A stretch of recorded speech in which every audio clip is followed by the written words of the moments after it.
हर हर महादेव।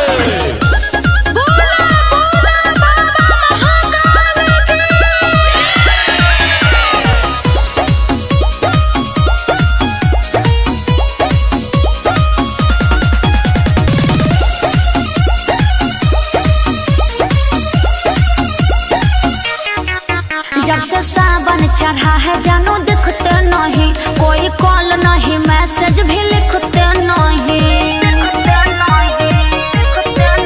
जब से सावन चढ़ा है जानू दिखते नहीं, कोई कॉल नहीं मैसेज भी लिखते नहीं। आपकी यादों में कई बार रोए हैं बाबू भक्ति में जब से खो गए हैं भोलेनाथ के दीवाने हम हो गए हैं। बाबू भक्ति में जब से खो गए हैं भोलेनाथ के दीवाने हम हो गए हैं।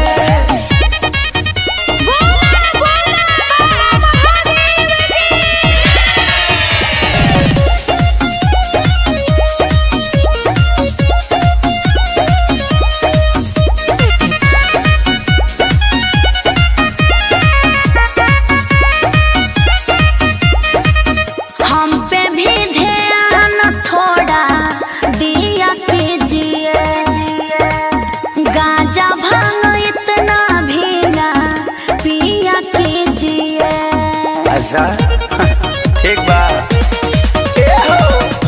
बाबा के भक्ति में जीने का मजा है। अच्छा मेरे भोले शंभू पूरी दुनिया के राजा है।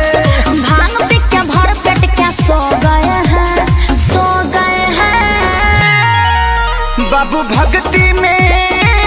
अरे बोलो भी। बाबू भक्ति में जब से खो गए हैं भोलेनाथ के दीवाने हम क्या हो गए हैं। बाबू भक्ति में जब से खो गए हैं भोलेनाथ के दीवाने हम हो गए हैं।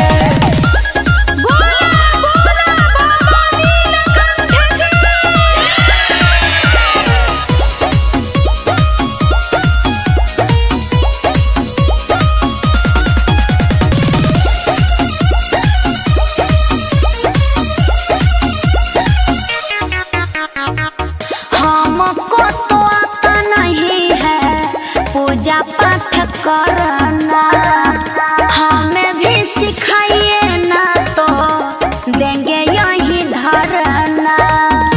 एक बार बोल दी सो बोल दी। अच्छा